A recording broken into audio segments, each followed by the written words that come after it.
Why do people rave about Cormac McCarthy's The Road?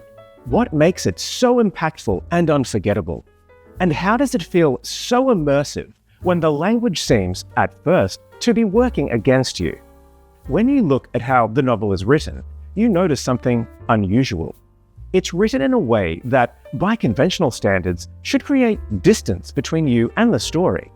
Yet for many readers, myself included, it becomes one of the most gripping reading experiences they've ever had. So in this video, we won't just look at what happens in The Road, a father and son walking through a dying world. We'll explore how the way it's written contributes to how real it feels, and why that experience is so hard to shake. The plot of The Road is almost aggressively simple. A man and his son walk south through a burned America. The sky is permanently grey. Food is scarce. Civilization is gone. These days, post-apocalyptic fiction is common. What feels different here, though, is how the journey is written. Because in The Road, it's more than the world that's empty. The language is too. McCarthy uses short sentences. Sometimes they're barely more than observations. They were moving south. There'd be no surviving another winter here. No excess, flourish, or immersive world building. Which is weird, right? Normally, rich description is what pulls you into a world. So why does stripping it away make the world feel more real? I think there are a few reasons for this. One is that this sort of prose denies you comfort. There's no narrative cushioning through elaborate scene setting. You're dropped into the same stripped reality as the characters. Also, time feels broken. Events don't unfold in a smooth arc. They blur into each other, just like days would in a survival scenario. Finally, there's a little fact about storytelling that good filmmakers like Hitchcock and Spielberg have long known. When the storyteller gives you less, your brain fills in more. And that private version is always more vivid. And somehow more disturbing. Yeesh, what's wrong with us humans? It's why the novel's lack of detail doesn't feel like an absence, but rather a space you step into. An interesting bit of context. The Road is often noted as having been written relatively quickly compared to McCarthy's earlier novels. Some accounts suggest an early draft came together in a matter of weeks. Whether or not that speed directly shaped the style, the prose can feel immediate and unembellished, as if it doesn't pause for reflection, much like the man and boy can't. So if the world feels this stripped back, what happens when the way people speak is stripped back too? Something that should break your immersion completely is one of the most distinctive features of the novel. There are no quotation marks in The Road. So instead of, "Are we going to die?" the boy asked, you get, "Are we going to die?" When you start reading the book, this can be disorienting. Dialogue and narration blur together, so you occasionally have to stop and work out who's speaking. Which raises another question. Why make the reader work harder in a story that's already so bleak? Tell me if you agree, but I think it's because it forces you to slow down and pay attention. And that creates intimacy. The man and the boy don't feel like separate narrative entities. Their voices exist in the same space, almost merging. And this reflects their relationship. In a world with nothing left, they only have each other. And notice how the boy speaks. His language is simple, direct, and repetitive. Are we still the good guys? We're carrying the fire. It might sound like innocence at first, but I think it's something else. In this world, meaning is collapsing. So the boy uses language to hold on to something stable, morality. McCarthy, interestingly, resisted conventional punctuation in earlier works such as No Country for Old Men. When asked about it, he said he avoided quotation marks because he thought they cluttered the page and that readers understood dialogue without them. It feels different in The Road, though. Here, that choice appears to be thematic, which would make sense.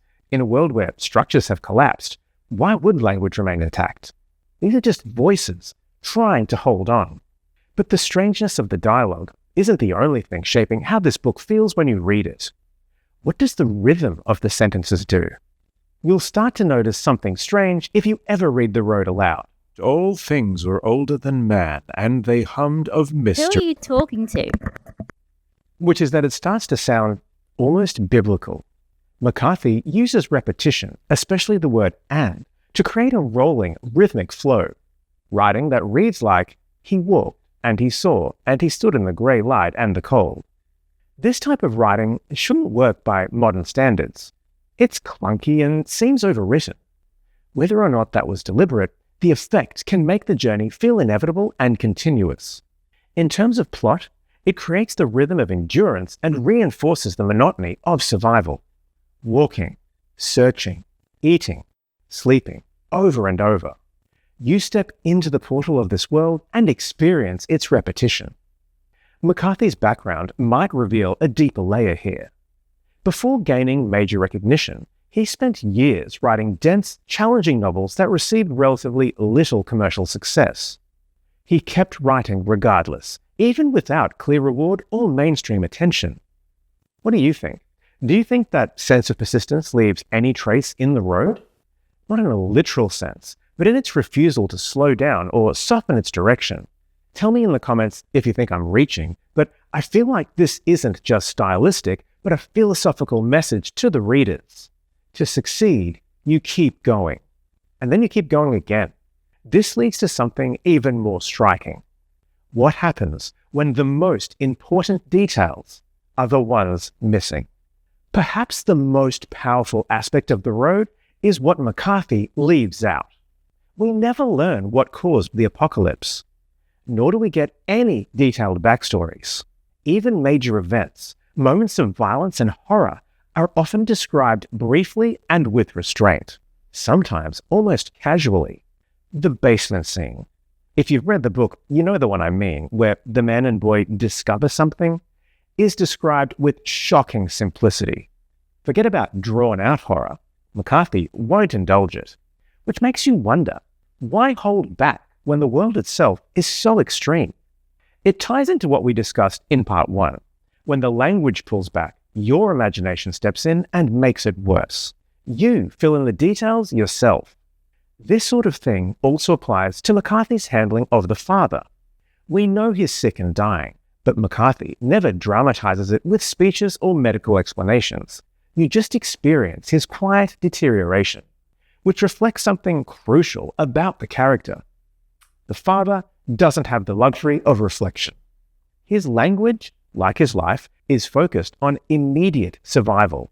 And McCarthy has spoken about this directly, saying how he deliberately avoids over-explaining in his writing, trusting the reader to engage actively with the text and meet him halfway, to imagine and feel the weight of what's missing, which means the silence in The Road isn't empty but active.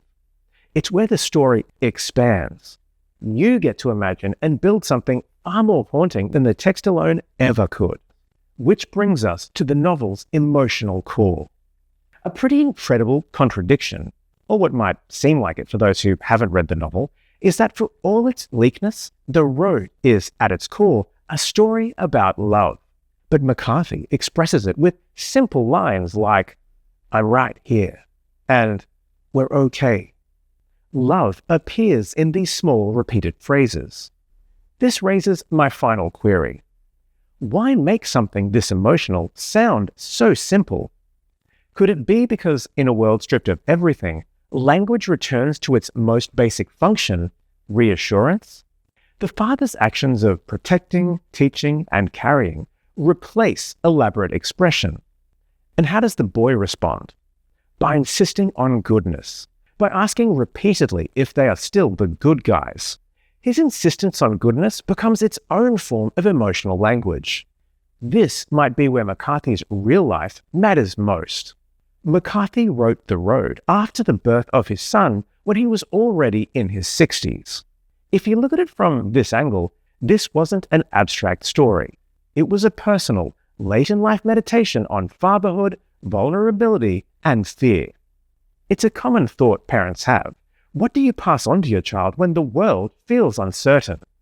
Well, I think you have to remember how fear surfaces, especially for a child.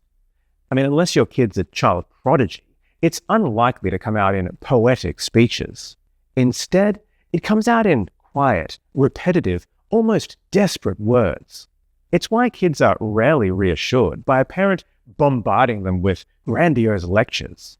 At that age, knowledge can only give you so much comfort.